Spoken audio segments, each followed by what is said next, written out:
Estamos apresentando o programa Na Mira da Cidade. A apresentação: Juliano Zimmer.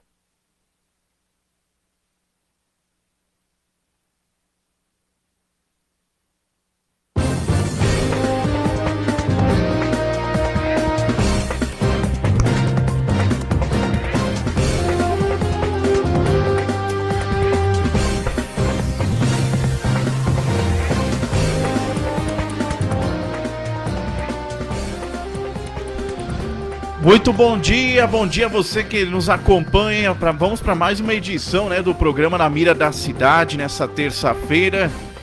Hoje é 23 de junho de 2020. Eu já agradeço a sua participação, os ouvintes, o pessoal participando pela nossa live no Facebook, os nossos canais de comunicação, pelo site da Web Rádio Cidade Mix, ou você que acompanha pelo nosso aplicativo. Aonde você estiver, em qualquer canto do Paraná, São José dos Pinhais, do Brasil ou do mundo. Eu quero cumprimentar aqui ao meu lado, Everton Moreira, voltando aos microfones da Web Rádio Cidade Mix, recuperado da saúde, E graças a Deus, Everton Moreira, seja bem-vindo. E vamos falar aí um pouco mais sobre a nossa política hoje, muitos assuntos a serem tratados, Everton? Bom dia. Bom dia, Juliano, bom dia, Haroldo. Bom dia a todos que estão nos acompanhando aí através do Facebook e através aí também do aplicativo da rádio. Valeu, Haroldo Nascimento, seu destaque, seu bom dia. Daqui a pouquinho vamos conversar um pouco sobre São José dos Pinhais e parece que o lockdown é algo que realmente vai acontecer, não só em São José, como também em Curitiba e outras cidades, Muito bom dia, Juliano Zimmer, muito bom dia, Everton Moreira, muito bom dia, amigos internautas que navegam, estão linkados conosco através da página do Facebook e também através do aplicativo da Rádio Web Cidade Mix. Sobre a situação lockdown, daqui a pouco a gente traz informações que ontem, à parte da tarde, a secretária Débora Chemi e também o Matias estavam fazendo o comunicado. Ainda não tem nada oficial. A partir de hoje, terça-feira ou amanhã, quarta-feira, é que teremos a situação, posição, Prefeitura Municipal de São José dos Pinhais, sobre a situação do fechamento ou não dos comércios aqui do nosso município. Ok, Haroldo, daqui a pouquinho vamos falar sobre isso também, 9 horas e 4 minutos. Um dia como hoje, 23 de junho, só que no ano de 1996, há 24 anos, acontecia aí o assassinato de Paulo César Siqueira Cavalcante Farias, o famoso PC Farias. Ele foi tesoureiro da campanha presidencial do ex-presidente Fernando Collor de Mello e também do Itamar Franco nas eleições de 1989. PC Farias foi uma das personalidades-chave do primeiro processo de impeachment da América Latina, ocorrida no Brasil contra Fernando Collor de Mello em 1992. O empresário foi encontrado morto junto com sua namorada, Suzana Marcolino, na praia de Guaxuma, em Alagoas, em 1996. E uma primeira investigação dizia no seu relatório, segundo o legista Badam Palhares, que Suzana Marcolino teria matado PC Farias e depois teria cometido suicídio logo em seguida. PC Farias seria uma das peças-chave, como disse, do esquema milionário de corrupção que foi denunciado em 1992 por Pedro Collor, irmão do então presidente Fernando Collor de Mello. Para começar o programa de hoje, eu quero falar então o assunto que repercutiu na semana passada.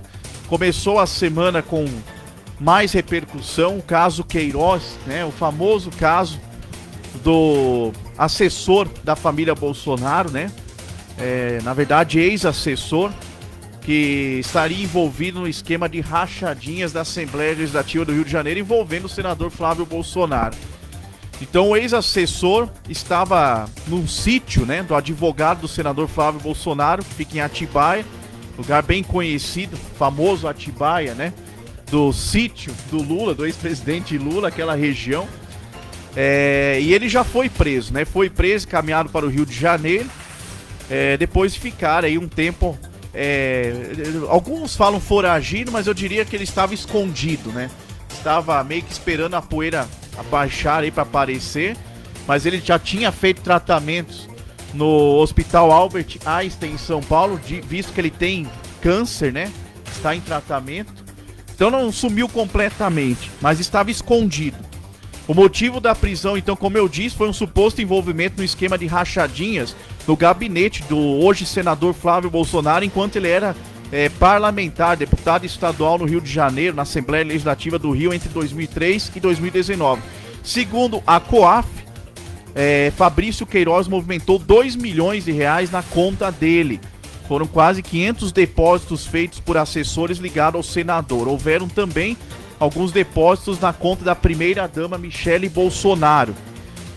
Mas essa não é, lembrando que essa não é a maior movimentação de rachadinhas, algo que é comum na Assembleia Legislativa do Rio de Janeiro e que envolveu vários deputados, foram presos, muitos assessores de deputados envolvidos. Total de 74 servidores da Assembleia Legislativa do Rio de Janeiro estiveram envolvidos no esquema de rachadinhas com os parlamentares pelo qual trabalhavam em seus gabinetes. Por exemplo, Jorge Pisciani, família Pisciani famosíssima no Rio de Janeiro. O Jorge Pisciani, quando foi presidente da Assembleia Legislativa do Rio de Janeiro entre 2003 e 2011, entre 2015 e 2017, ele movimentou 478 milhões em rachadinhas. Vários presidentes da Assembleia do Rio estiveram ao lado dele, subordinado a ele, assumiram lado sujo da política, como laranjas, muitos laranjas, né?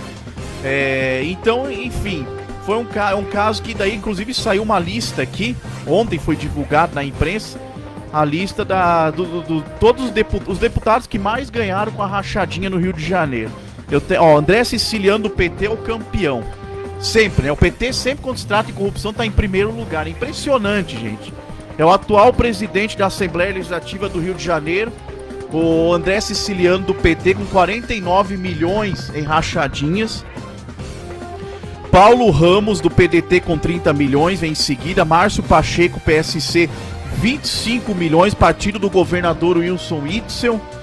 Inclusive é um dos líderes da bancada do governo na Assembleia do Rio. Luiz Martins do PDT, 18 milhões e por aí vai. Aí o Flávio Bolsonaro aparece depois do Jorge Pisciano lá pra baixo, com mais 1 bilhão e 200 mil reais que ele faturou nas rachadinhas. Everton Moreira, Rio de Janeiro desmoronando. É uma vergonha na nossa política nacional, né? O Rio de Janeiro com governadores, ex-governadores presos, o atual governador vai passar por um processo de impeachment.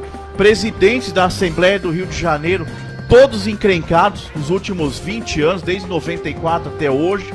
Daí a prova do André Siciliano na rachadinha, envolvido aí nesse esquema também. E a situação é complicada. E a justiça deve ser feita. Quem tem culpa no cartório deve ser punido, sabe? Tem que responder aos crimes. O Queiroz tem que falar o que sabe, tem que responder aos crimes, junto com o senador Flávio Bolsonaro. Mas tem que ser investigado também os outros deputados estaduais. Todos devem ir para a cadeia. Deve ser feita uma força-tarefa grande, né, no estilo Lava Jato, para pegar todo esse pessoal do Rio de Janeiro e meter em cana, porque a situação tá complicada. Isso aí mesmo, Juliano. Na verdade tem que começar já pelo Flávio, né? Já que a investigação está avançada, cadeia nele, né? Eu acho que isso não tem mais comprovação de que ele seja suspeito. Na verdade é bondade sua falar que ele é suspeito.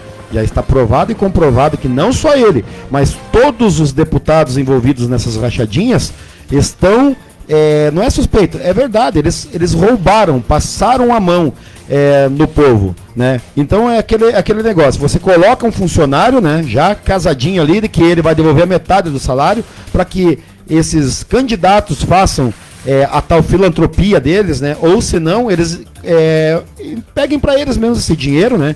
Para investir em coisas pessoais. Então seria muito mais justo de que eles fizessem uma redução no salário, inclusive deles até eu acho que poderia fazer uma lei para que diminuísse, né? E que esse dinheiro revertesse ao poder público novamente, para que o poder público reinvestisse em prol da população. E não é o que se vê hoje, né? Isso é comum, né, no Brasil inteiro, essa safadeza, na minha opinião, uma sem vergonhice. Aqui em São José dos Pinhais não muda não, aqui é igualzinho. Aqui na Câmara dos Vereadores já tivemos vereadores aí que foram tirado do poder, né? Tem outros que estão em investigações e pelo que a gente sabe não é só um, não, tem vários e vários e vários, né? E a gente tem a gente sente vergonha disso. Por quê? Porque não tem a necessidade, né? Não tem a necessidade disso. Agora, uma coisa que eu digo, roubar R$1, roubar 5 milhões, para mim é a mesma coisa, ladrão do mesmo jeito. Eu acho que essa questão da prisão do assessor, do chefe de gabinete do Flávio Bolsonaro, né, o Queiroz, eu acho que tem duas coisas aí, uma boa e uma ruim. A boa é que vão parar de ficar infernizando a cabeça do Bolsonaro aonde está o Queiroz. Eu acho que agora vão dar um pouquinho de sossego para ele, desde que ele não se envolva, né? Desde que ele não se envolva nisso, porque isso aí é problema do filho dele, não do governo, né? Não é um problema do governo federal, e sim do filho dele. E a outra situação é que o Flávio Bolsonaro está em maus lençóis. Ele vai ter que explicar muita coisa, porque eu tenho certeza de que o Queiroz não vai cair sozinho. E só para constar aqui como informação também, foi feito na justiça, aí foi entrado com pedido na justiça, investigado pela Polícia Federal, o processo contra a candidatura do Flávio Bolsonaro. E a Justiça Eleitoral acabou não encontrando o que eles chamam de disparidade de bens patrimoniais e de renda do Flávio Bolsonaro na campanha. Então, com relação ao uso de dinheiro sujo em campanha, nesse ponto ele está limpo, né, que seria entre os anos de 2012 e 2014 que ele disputou eleições. E agora, com relação à rachadinha, ele tem que pagar. Eu acho que até agora o presidente se comportou bem e não misturar as coisas. Até agora ele não se pronunciou defendendo o filho. Eu acho que nesse ponto ele tem que continuar assim, como você bem frisou. Até porque lá atrás, quando ele ganhou a eleição em 2018, o caso Queiroz veio à tona já no início, né? Você lembra muito bem, em 2018 ele venceu a eleição, o caso Queiroz já veio à tona, já foi descoberto toda essa falcatrua. E naquela época eu me lembro que ele, em coletiva à imprensa, ele falou, né? Se meu filho tiver culpa, ele vai ter que pagar. Eu me lembro até hoje essa frase. Então, quer dizer, ele está mantendo essa postura. Espero que continue para não misturar, porque assunto de governo oficial não tem nada a ver com problemas políticos da família do presidente. Isso é verdade, você tocou num ponto certo. Não se pode misturar as duas coisas, né, Everton? Juliano, eu só quero ver até onde vai também, né? Porque você sabe que a proteção que você dá ao seu filho, você tem filho, eu também tenho, sempre é uma proteção de pai mesmo, assim, aquela questão de proteger. Eu acho que o que o Bolsonaro tem que fazer, no primeiro momento, até ele criticou a prisão do Queiroz, né? Eu acho que ele não tem que intervir em nada. Essa semana ele está sem conversar com o povo na saída do palácio. Eu acho que ele tem que se manter assim, né? E sem envolvimento. O Flávio Bolsonaro não é criança. Eu acho que ele tem que, se ele fez errado, que eu acho, na minha opinião, ele errou sim, né? Não é porque é 1 milhão e os outros foram lá 50 milhões que ele não tem que ser punido, né? Eu acho que se ele errou, que é o caso, ele errou mesmo, né? Inclusive, essa questão do advogado da família, né? Advogado da família Bolsonaro, não é advogado do Flávio, da família, que sempre defendeu a família Bolsonaro, está escondendo, acobertando, né, o Queiroz na sua casa. Então, eu acho que eles têm que ter isenção mesmo. A questão do advogado ter pedido para sair do processo, isso é mentira, isso aí é balela. Ele foi tirado do processo. Na verdade, não foi uma questão dele, né? Porque esse advogado ele é fanfarrão, ele leva muitas questões políticas de Brasília para o âmbito pessoal, e a gente vê isso nos noticiários, nas entrevistas que ele dá. E eu acho que de primeiro momento ele foi tirado. Não foi uma questão dele desistir, até porque não tinha mais condição, né, dele estar no processo. Eu me lembro que nesse caso, desse advogado aí também, ele esteve envolvido no esquema das bruxas lá de Piraquara, aquele grupo criminoso que matava crianças para usar órgãos das crianças. Guaratuba, desculpa, o Piraquara, me confundi agora. Foi nos anos 90, se eu não me engano, né? Final dos anos 90. As bruxas de Guaratuba, né? O caso famosíssimo. E parece que ele estava envolvido também nesse caso, né? Esse advogado aí. A família Abage, né? Foi julgado até, inclusive, aqui em São José dos Pinhais. Então, realmente, tem que ser investigado. Agora, não é a primeira vez que um assessor presidencial ou de algum político importante se envolve em esquema de corrupção. Só pra gente lembrar aqui casos que ficaram marcados na história política, né? O mais famoso, talvez, é do Gregório Fortunato. Ele era chefe de segurança do Getúlio Vargas em 1954 e acabou criando uma polícia paralela responsável por tentar assassinar o Carlos Lacerda, que era líder da oposição na época. Ele queria queima de arquivo, queria acabar com o Carlos Lacerda. Mas o tiro saiu pela culatra e quem morreu, quem levou o tiro foi o Major Rubem Vaz, que fazia segurança do Lacerda. Um segurança tentando matar o opositor e acertou outro segurança. E aí começou, a culpa caiu sobre o Getúlio Vargas, ele se queimou politicamente com isso, depois gerou o suicídio dele, se suicidou por causa... Esse foi um dos fatores que levou ele a se suicidar. No caso do Lula, tivemos aí o outro caso, né? Que é o Freud Godoy, que era o chefe de segurança do Lula na campanha de 1989, ocupou cargos importantes de assessor especial no governo Lula em 2003 e se envolveu em 2 escândalos dos grandes, hein? O Mensalão em 2005 ele estava envolvido e o dossiê dos aloprados, né? Que foi em 2006 lá, os dossiês falsos que queriam favorecer o Aloysio Mercadante, candidato do PT ao governo de São Paulo, e os assessores foram acusados de inventar um dossiê na época, numa tentativa de prejudicar os candidatos do PSDB. O José Serra disputava o governo de São Paulo e o Geraldo Alckmin disputava a presidência da República. Então, para favorecer o PT, inventaram esse dossiê falso e ele esteve no meio, Freud Godoy, um homem de confiança do ex-presidente Lula. Então é o seguinte, o que deve ser feito, eu acho, na minha opinião, é se fazer, como eu disse, uma força-tarefa e se investigar todos os deputados do Rio de Janeiro. Já que saiu até uma lista aqui com os nomes dos deputados envolvidos nesse esquema de rachadinha, todos eles devem ser investigados, porque os assessores estão envolvidos, não é só os deputados, e talvez familiares desses deputados sejam os laranjas, os interventores nesse caso. Me faz lembrar o caso dos gafanhotos da Assembleia Legislativa do Paraná. Não sei se você recorda, Everton Moreira, né, no início dos anos 2000, 2003 por aí, onde 400 servidores da Assembleia Legislativa estavam envolvidos em esquema de desvio de dinheiro público na Assembleia, envolvia deputados e também seus assessores. Então, caso parecido, já passamos por isso no Paraná. Espero que seja investigado e que prendam os culpados, porque assim não dá. Aí não dá, é roubar o povo no meio de uma pandemia que nem essa, situação gravíssima. E os políticos fazendo esquema de rachadinha, não vem, olha, vem de muito tempo atrás, mas continuam fazendo isso. Pode ter certeza que continuam fazendo isso. E quando descobrirem, vai ser um caminhão de dinheiro que foi jogado no lixo e poderia ter sido aplicado no combate à pandemia do Covid-19. Isso aí, Juliano. Na verdade, eu acho que tem que ter uma fiscalização maior, né? Eu acho que o político, a pessoa que postula um cargo público, eu acho que ela tem que dar exemplo, né? Ela tem que servir de modelo para as pessoas que colocaram elas lá.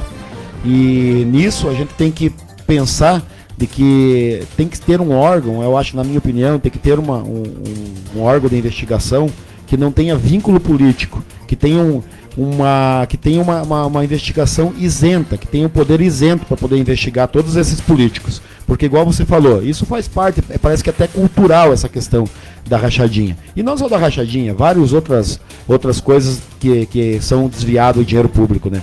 Mas é aquele negócio. Eu acho que começou com o Flávio Bolsonaro e eu acho que tem que ir para todos. Concordo com você. Mas eu acho que no caso do Flávio Bolsonaro aqui, falando do Queiroz, que foi a notícia, eu acho que o Flávio Bolsonaro está em maus lençóis, porque tudo foi feito errado, né? E agora quem ele contratou, para você ver como que a situação dele está delicada, ele contratou um advogado, que foi o advogado do Sérgio Cabral, né? Então eu acredito que ele está em maus lençóis e ele mesmo sabe disso, né? Esperamos aí que tudo possa ser resolvido, e se ele tiver culpa mesmo, cadeia nele, não tem o que ter dó. É verdade, 9 horas e 21 minutos. Vamos continuando aqui com as informações também nessa terça-feira. Tem a troca ministerial, né? Mais uma troca no Ministério do Bolsonaro aí, no Ministério da Educação. O Abraham Ventral, acabou saindo do cargo de ministro da Educação, pediu demissão. Foi se explicar e falou o motivo da saída dele. Na verdade, ele estava tendo problemas com o Supremo Tribunal Federal, né? atritos com o STF e também com o Palácio do Planalto, né? Isso aí já vinha de tempo, não era de agora.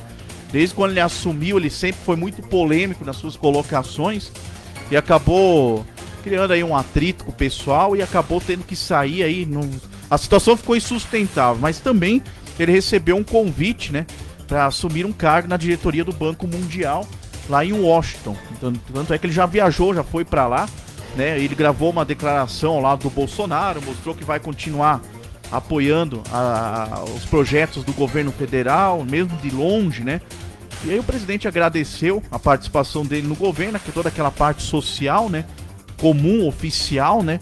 Quando você sai de um cargo. E aí a questão é o seguinte, né, Everton Moreira? Falando um pouco da questão da atuação do Weintraub frente ao Ministério da Educação, que é o mais importante para nós, né?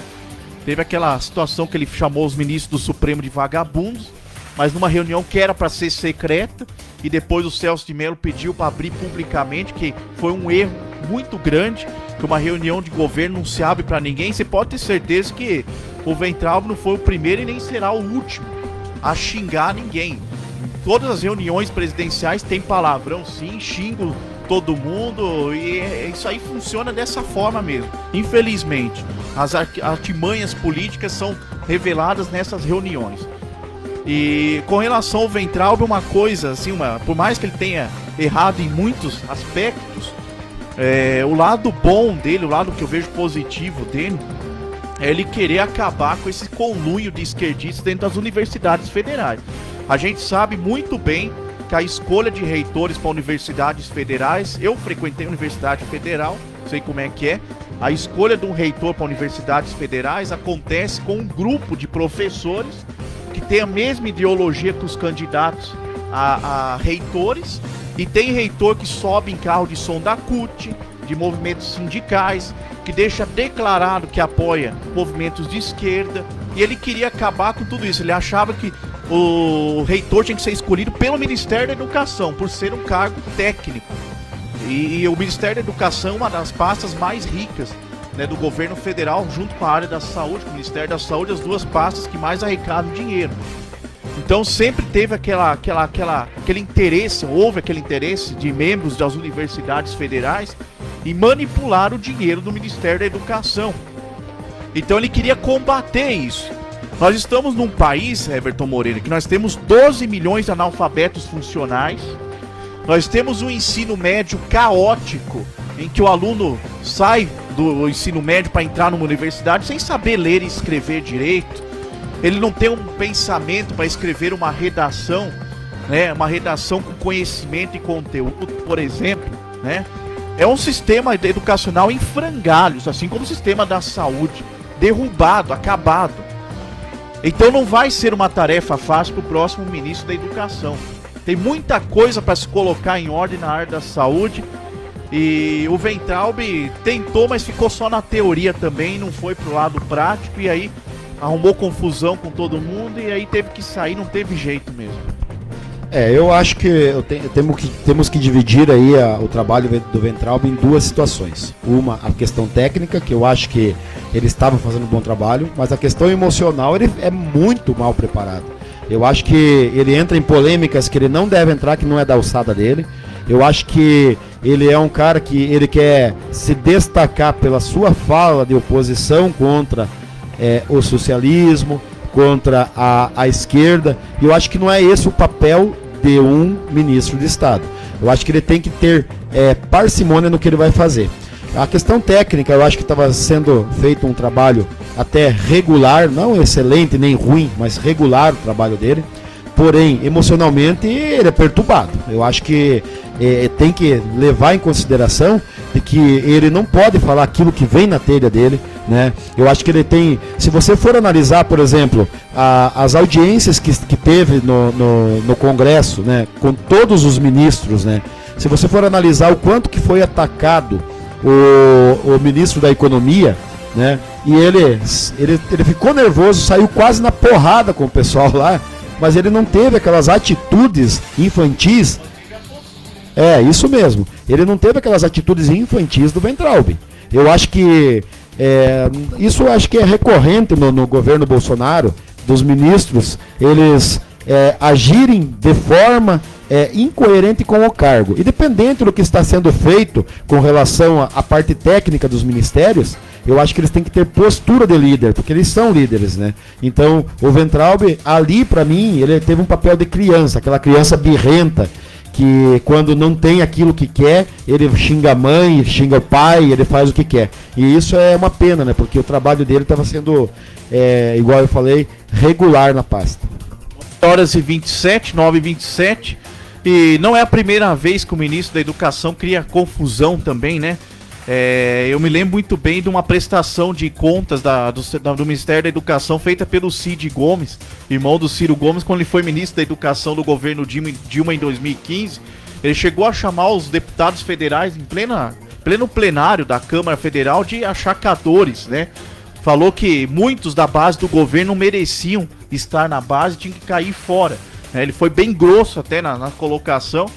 O próprio Eduardo Cunha, na época, o presidente da Câmara, foi ofendido por ele. Falou que o Eduardo Cunha era um achacador profissional, né? E aí estourou tudo lá. Ele acabou saindo de lá e já pediu as contas pra Dilma, né?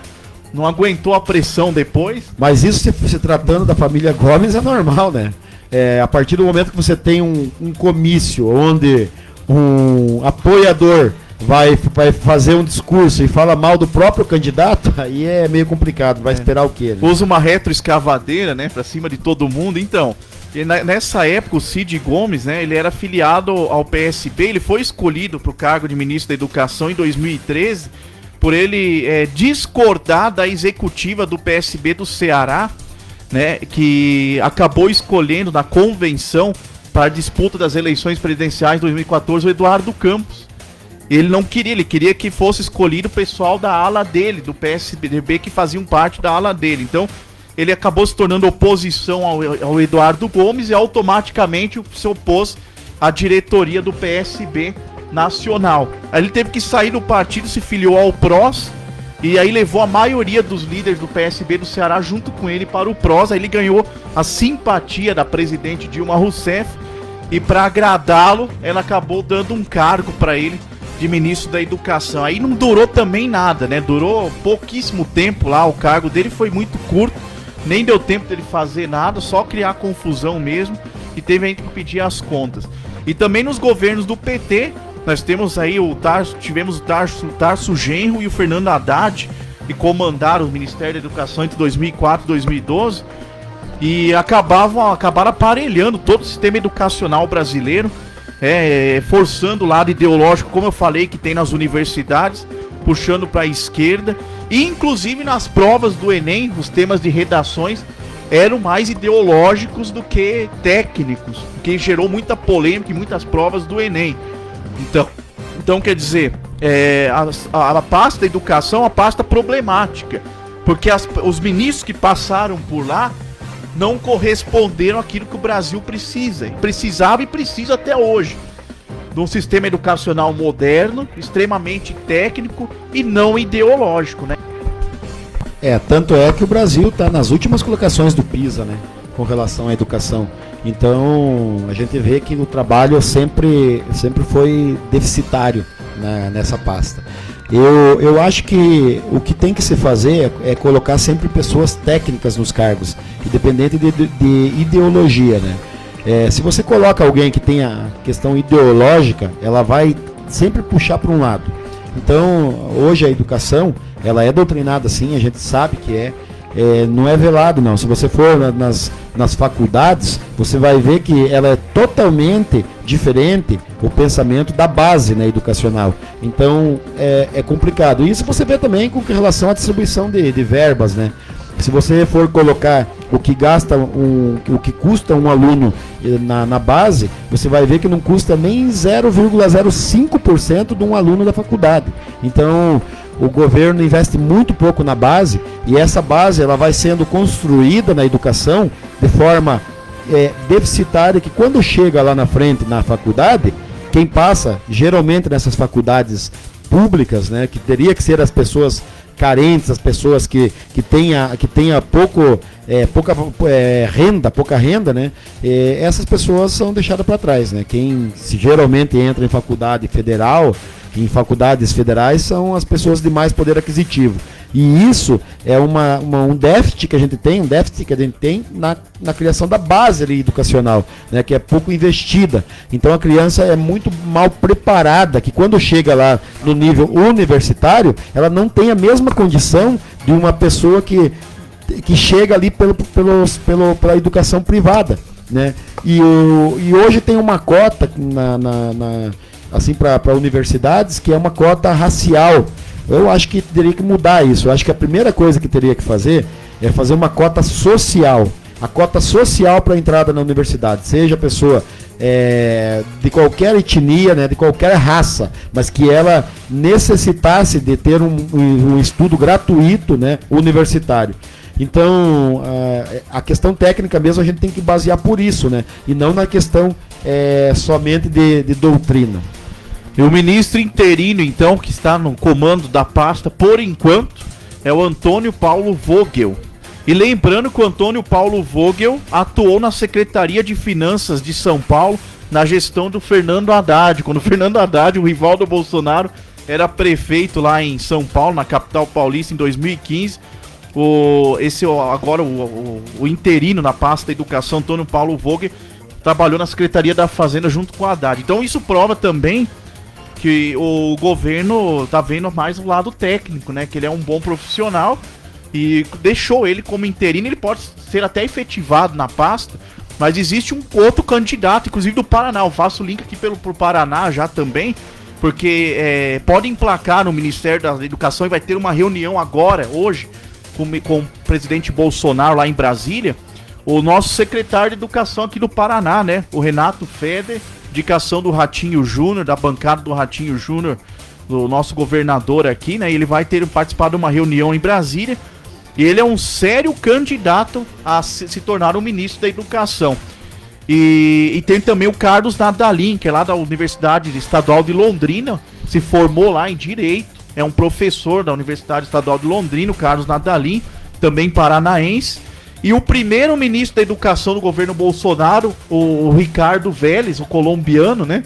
Era lá da UEL também, na Universidade de Londrina, desde 1981. E esse, por sinal, muito mal preparado, né? Esse não deu certo, né? Então, eu acho que os dois nomes aí, Juliano, são dois grandes nomes. Eu acho que se qualquer um dos dois que entrem, eu acho que vai estar representando bem o Ministério, né?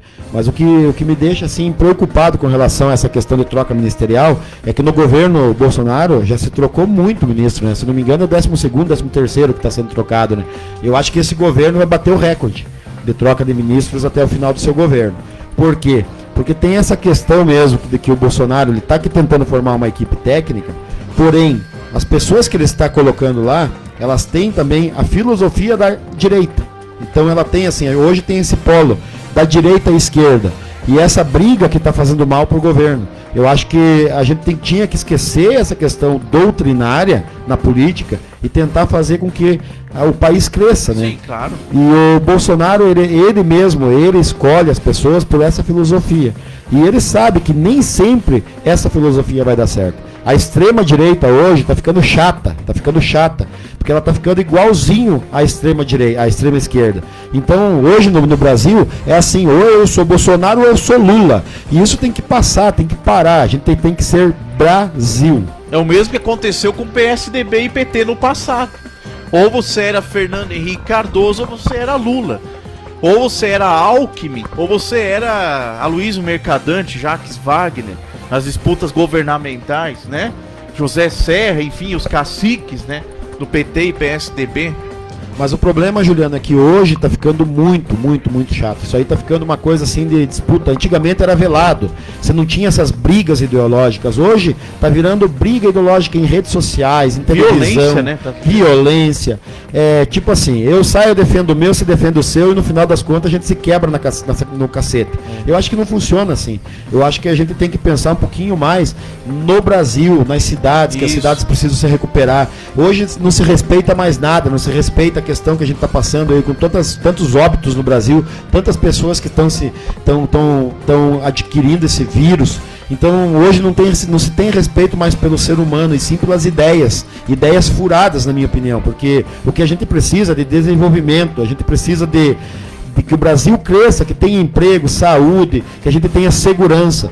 E essa questão de ficar brigando porque eu idolatro o Bolsonaro, porque eu idolatro o Lula, isso é questão de, eu vou falar bem no popular, isso é coisa de retardado, tá? Eu acho que isso deveria ficar para um outro lado e a pessoa pegar e simplesmente levar pelo lado lógico da situação, de que o Brasil tem que crescer, de que o Brasil tem que prosperar, né? De que a gente tem que levar isso numa outra esfera, na esfera do desenvolvimento e não da questão ideológica. Ideologia cada um tem a sua e guarde para si, né? Eu acho que numa discussão, numa roda de amigos, cabe muito bem você discutir isso, conversar, colocar seu ponto de vista. Mas na política a gente está ficando chato e inconveniente. Eu acho que a gente tem que pegar e esquecer essas situações, né? No momento de crise, qual que é a melhor solução? A união, né? E aí no Brasil a gente tem visto aí que isso não vai acontecer. Daqui para frente um quer derrubar o outro. Eu tenho certeza que se o PT entrar, a direita vai querer derrubar o PT.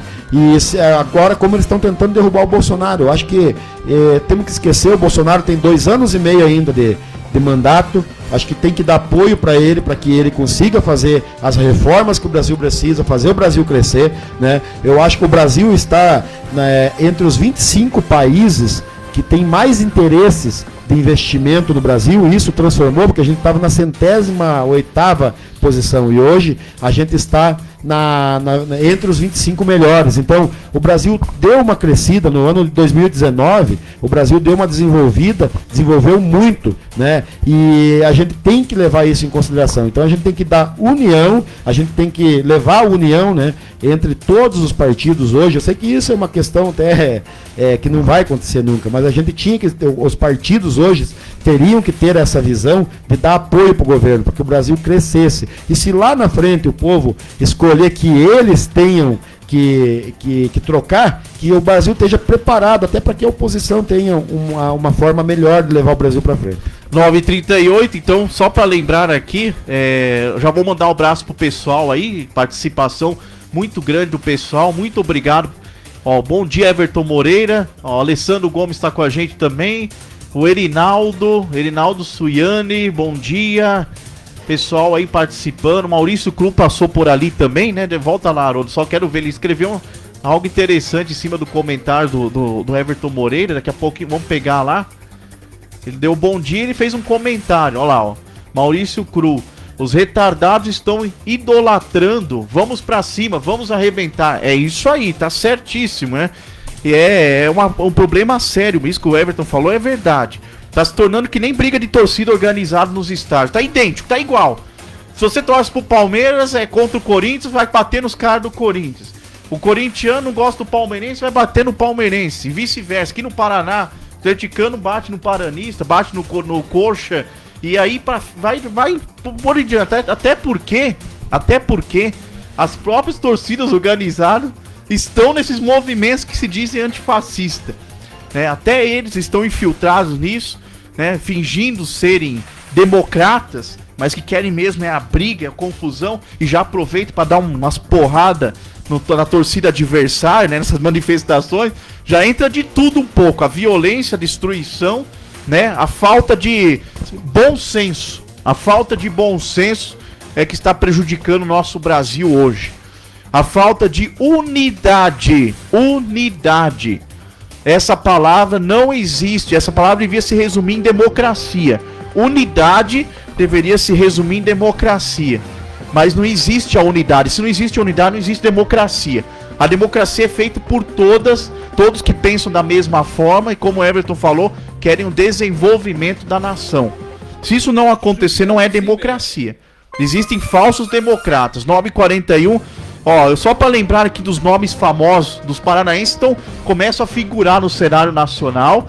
Falamos há pouco tempo que o governo Ratinho Júnior estava meio apagado, não estava tendo uma ligação com o governo federal mais forte, e agora talvez com a entrada de um paranaense no Ministério da Educação isso pode mudar. Nós tivemos casos no passado do Aramis Ataíde na área da saúde, ministro da saúde, né, no governo Getúlio Vargas, entre 54 e 55, nós placamos 2 ministros. Aramis Ataíde na saúde e o Bento Munhoz da Rocha na agricultura, no governo Café Filho em 55. O Ney Braga foi ministro da educação no governo militar, hein, gente? Entre 78 e 79. E também foi ministro da agricultura entre 65 e 66. O Ivo Arzua, esse que estava por aí há pouco tempo, foi prefeito de Curitiba, né? Disputou a eleição para a prefeitura de Curitiba, esteve no Ministério da Agricultura entre 67 e 69. Euro Brandão, na área da educação, ministro da educação, entre 78 e 79. E nós temos hoje uma paranaense também no governo federal, que é a ministra Damares Alves, né? Ela é de Paranaguá, ministra dos Direitos Humanos, ministra da Mulher e dos Direitos Humanos, da Família. Então o Paraná precisa ser bem representado no governo federal para mostrar que nós temos políticos de qualidade também, né? Que inclusive no combate à pandemia o Paraná está fazendo um bom trabalho já, né? Se esforçando pelo menos para conseguir conter a pandemia, né? E na política tem que ser a mesma coisa. Então é importante a participação dos paranaenses na política federal. 9h42, outro problema aqui, ó. Continuam os desvios de dinheiro da pandemia, que destinados à pandemia. O Covidão está solto nos cofres públicos, né? E eu queria novamente aqui ressaltar a cidade de Araraquara está sendo feita uma devassa naquela cidade, viu? O ex-ministro da Secretaria de Comunicação do governo Dilma Rousseff em 2015, o Edinho Silva, o prefeito de lá, está sendo acusado de participar de um forte esquema criminoso envolvendo a compra de respiradores para o município de Araraquara. Um dos protagonistas e braço direito de Edinho Silva na maracutaia é o Carlos Eduardo Gabas. Foi ex-ministro da Previdência do PT no governo Lula como interino e no governo Dilma por 2 vezes, em 2010 e 2015. Inclusive ele falou que é irmão de alma, né? O prefeito lá, o Edinho Silva, falou que ele é irmão de alma do Edinho Silva. E aí a secretária da saúde lá também está envolvida no caso. E também o governador, né? O governador da Bahia, Rui Costa, do PT, também está envolvido no desvio dos respiradores da cidade de Araraquara. E são milhões, são 30 equipamentos, são pelo menos 30, mais de 30 equipamentos aí, respiradores. E aí o que eles fizeram? Eles usaram o dinheiro que era para comprar respiradores e superfaturaram alguns e colocaram no contrato de 2 empresas aqui, Empicar e Consórcio Nordeste. Foram as empresas que ganharam a licitação, segundo eles, para fornecer os respiradores para a cidade. E aí colocaram como doação e ficaram com dinheiro, dividiram o dinheiro entre eles. Que tipo de doação é essa? Aí depois que eles viram que o troço pegou pro lado deles, eles devolveram as doações. Quem em sã consciência devolve doação? Eu nunca vi isso. Juliano. Se fosse legal, você devolveria a doação? Você não devolveria, né? Na verdade, essa questão do Covid vai dar muito pano pra manga a hora que acabar isso aí, né? Porque a hora que a gente tiver uma amenizada na situação, a gente vai ver que muitos lugares aí está tendo roubos e furtos aí do dinheiro público, né? A gente tem visto aí que não é só aqui, Rio de Janeiro, não é só em São Paulo, no Rio de Janeiro, lá no Amazonas, em quase todos os estados a gente está tendo... No Pará, Helder Barbalho, governador, o filho do Jader Barbalho, quase 800 milhões desviados, que era para ser comprado respiradores também. No Rio de Janeiro, hospitais que foram pagos mais de 200 milhões para ser construído e não foi entregue nenhum, né? Lá já está dando um prejuízo de quase 500 milhões para os cofres públicos, porque pagaram adiantado e até agora não se viu os hospitais e nem vai ser feito, na verdade, né? Já foi cancelado e esse dinheiro ainda não retornou para os cofres públicos, né? Já tem gente sendo presa lá e provavelmente o governador também vai cair, né? Então a gente tem visto aí que o pessoal usa da tragédia das pessoas para poder se beneficiar e poder roubar as pessoas, roubar o contribuinte. E isso é uma pena, né? Num país onde a pobreza impera, onde as dificuldades financeiras das pessoas mais carentes elas são expostas dia a dia em redes sociais, nas redes de televisões, e é complicado, né? Então a gente espera que seja feito nos moldes aí da Lava Jato uma investigação muito grande após essa pandemia, e que essas pessoas que se aproveitaram da situação e roubaram os cofres públicos, que essas pessoas sejam punidas, e não só punidas, que elas devolvam em dobro esse dinheiro, para que elas tenham a noção de que não se deve mexer no dinheiro do povo.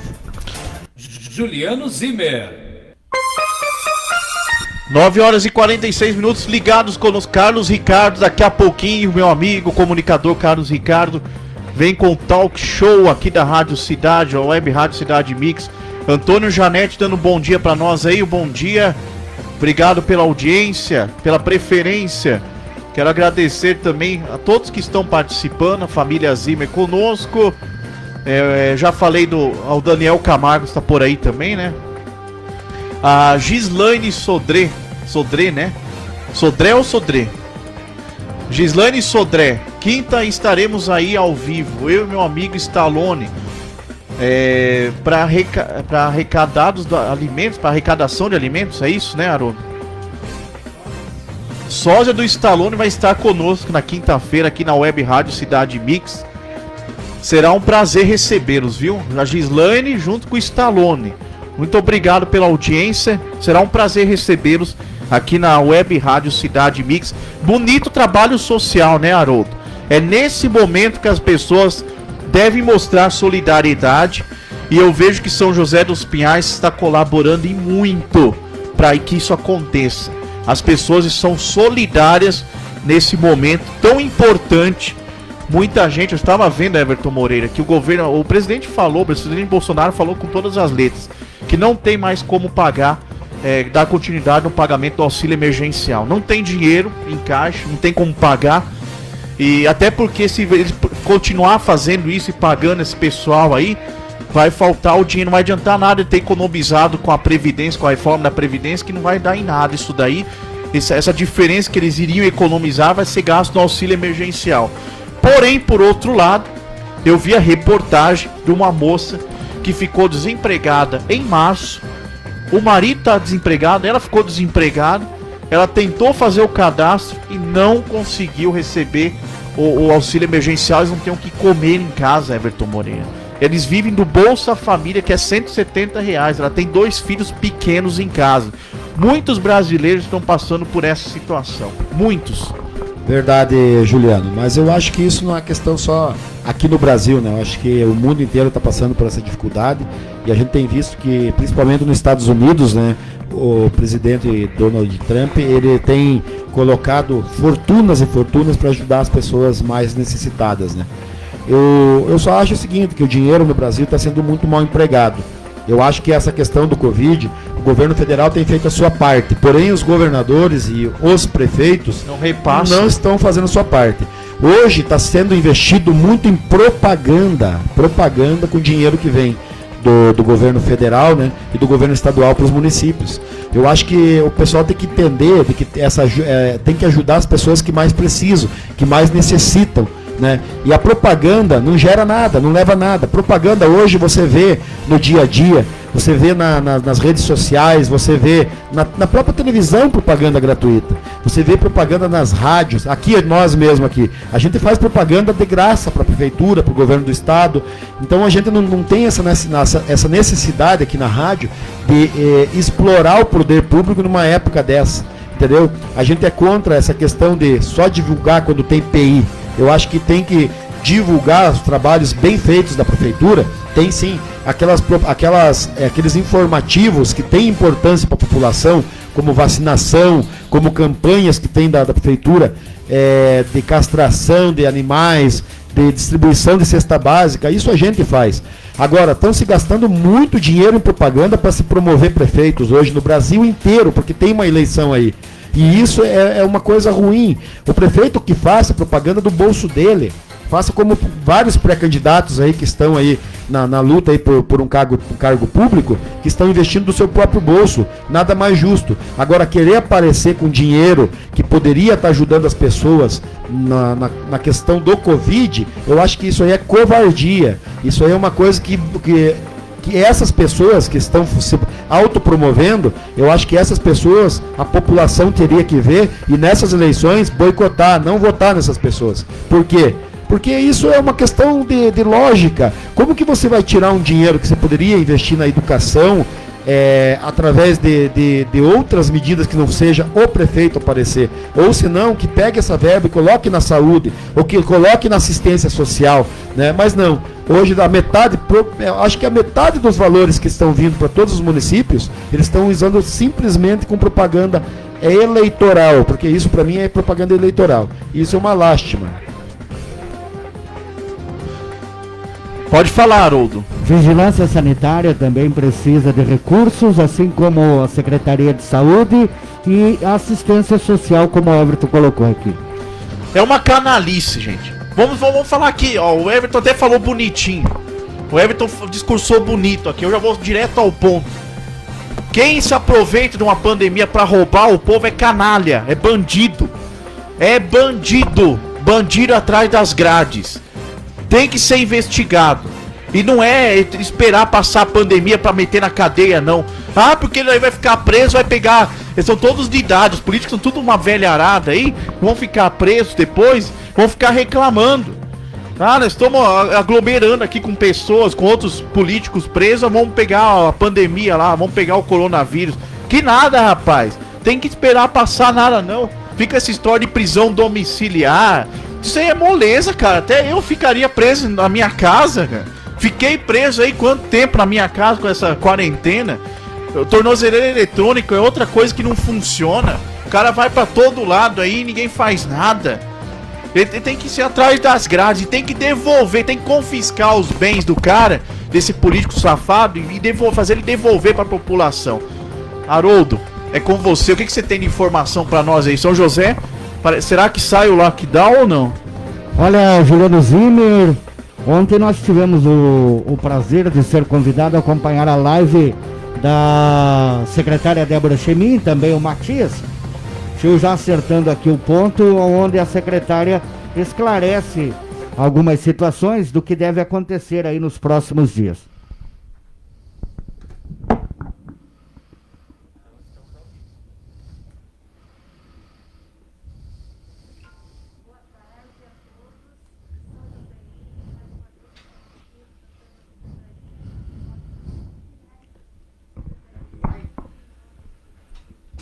São 9h54, probleminha de áudio aqui, né? Mas o Haroldo tava falando, então, justamente sobre isso. Uma reunião importante. Do resto do Paraná, aí, porque opa, o nosso vamos lá. realmente está aí no auge e a gente precisa trabalhar, conversar e fazer com que a população entenda. Este é o nosso momento de enfrentamento mais perigoso, que a gente precisa conscientizar quem está em casa, que os nossos números subiram, que os nossos óbitos subiram, e a gente precisa que a população, você que está aí, trabalhe junto com a Secretaria de Saúde para que as pessoas fiquem em casa, para que as pessoas entendam, né, que se a gente não se proteger, muitas pessoas vão pegar, né, tanto que a gente sempre é questionado, mas muita gente pega, não sente, e vai acontecer mesmo. Mas tem aquela pessoa que está imunodeprimida, a pessoa que está aí, tem alguma fragilidade, ou ela tem mais de 50 anos, a maioria dos nossos casos de óbito são pessoas com mais de 50 anos. Essas são as pessoas que temos que ter um cuidado maior, né? Que a gente tem que ter um cuidado para que evite de ser contaminado. Então vamos falar um pouquinho dos nossos casos dessa semana, né? A gente teve aí casos confirmados, a gente teve 492 casos confirmados. É bastante pessoas que já tiveram Covid. Isso são pessoas que a gente testou, que sabem, né, que trataram, que estão com Covid ainda, mas pode ser que temos na nossa comunidade, temos 320 mil habitantes, né, ainda é um município polo industrial, ainda temos o trânsito de muitas pessoas diariamente no nosso município. Então o vírus está transitando em São José dos Pinhais. Então, a gente precisa se cuidar, tá? Temos 689 que foram descartados. Então, são casos que a gente testou, a pessoa tinha sintomas, mas eram outros estados gripais e foram descartados, tá? 152 pessoas suspeitas que estão acompanhadas pela nossa epidemiologia, tá? Com síndromes respiratórias e que estão sendo cuidadas, monitoradas pela nossa equipe da epidemiologia. Mas, de notícia boa, temos 409 pessoas que foram recuperadas. Isso é muito bom, a gente saber que tem pessoas que estão aí e já venceram o Covid-19 no seu organismo dentro da nossa cidade, tá? Mas, infelizmente, né, tivemos 18 óbitos, né? Os últimos óbitos aí foi uma mulher e um homem, e isso é triste a gente falar sobre os óbitos, né? Mas foi um homem de 58 anos da Borda do Campo e uma mulher de 57 anos da região do Guatupê. Até tivemos na última semana numa ação na região do Guatupê, porque é uma região que os casos têm crescido bastante, né? Mas também ficamos perplexos, né? Assustados, porque nessa ação que a gente teve na região do Guatupê, encontramos muitas pessoas sem máscaras, né? Famílias, 2, 3 pessoas da mesma família transitando. Aqui a preocupação dela a respeito do que foi analisado tanto pela Secretaria de Saúde quanto também o pessoal ali da Vigilância Sanitária, da quantidade de pessoas que estão se aglomerando, não respeitando o distanciamento social, isolamento social, toda essa situação. Um trechinho aqui que o Matias falou também, né? O Devair Matias, ele é do diretor do Departamento de Vigilância Sanitária do município. Aguardando o resultado dos laboratórios, né? Dos resultados dos exames. Então, nós podemos ter um aumento ou um aumento no descartado ou um aumento nos positivos. Então, desses 152, estamos aguardando ainda o resultado dos exames, né? Só informando para vocês, hoje em São José, nós temos hoje 6 internados, né? Nossos e os outros que são de outros municípios. Mas nós temos 13 moradores de São José dos Pinhais internados nos outros municípios também. Então, quando a Débora, né, comentou dos nossos leitos, né? Nós estamos com os nossos leitos ocupados por nossos moradores e moradores de fora também, tá? Eu poderia falar para vocês que foi uma semana complicada, né? Tivemos uma reunião com os prefeitos, governador e tal. O nosso novo decreto deve estar saindo entre amanhã e quarta-feira. O acordo é que todos sigam a mesma linha, mas ainda continuamos com a nossa particularidade. Nós temos nossos gargalos que têm que ser trabalhados, e eu acho que isso é um questionamento que muitas pessoas colocam para nós via rede social, né? Não temos a resposta para todas as suas perguntas, mas o trabalho está sendo feito. A união de... Agora, 9h58, 9h58, o esclarecimento aqui do Devair Matias, diretor do Departamento de Vigilância Sanitária, devido que uma fake news que na semana passada circulou de que seria realmente fechado todos os comércios do município. Por hora, talvez, pelo que a gente já escutou pela Rádio Peão, e a Rádio Peão, ela exagera, mas não mente, às vezes dá uma exageradinha, mas não mente, de que talvez nós tenhamos horários reduzidos de comércio em São José. Os deliveries vão poder funcionar, desde que sejam feitas as entregas sem nenhum tipo de acúmulo. O decreto do governador também, para que a partir das 22 horas, nenhum comércio pode estar vendendo bebida alcoólica. Então, das 10 até as 7 horas, né, Everton? Das 10 às 7 você também dá. Isso mesmo. Em Curitiba está das 10 às 4 da tarde. Já foi o horário feita... do comércio de repente São José vai é. ficar entre esse horário Então, das 10 às 4. Já foi feita a modificação lá em Curitiba e já estão se adaptando já ao novo horário. Os comércios já estão entrando no esquema aí. Mas é importante a fala da secretária, Haroldo, para esclarecer, né? Trazer números precisos, atualizados, a situação em São José. Agora, o que me surpreende é que ainda tem muita gente que nem a máscara está utilizando, como ela disse na entrevista. Então, é preocupante, né, Haroldo? É preocupante. Ontem ainda eu fiz o programa Vitrola Véia. Hoje eu tentei fazer de casa lá, mas devido à situação da internet não teve como. Acho que a partir da manhã já tem que vir às 6 horas da manhã para cá, para os estúdios, né? Para fazer. Mas eu estava comentando que existem muitas pessoas que ainda estão, de repente, sem o conhecimento, ou elas possuem uma situação, daquela situação de muita gente, influenciadores, que acabam dizendo que isso é uma gripinha, que isso não mata, que isso não sei o quê. Eu estava falando ontem a respeito de uma pessoa bastante influente, com centenas e milhares de seguidores, e que simplesmente era o único que eu encontrei durante todo o trajeto na 15 de novembro, que não estava usando máscara e não tinha máscara. E aí perguntaram por que não estava, não, isso é besteira. A gente tem que estar aqui, está no ar livre, tem que estar respirando o ar livre.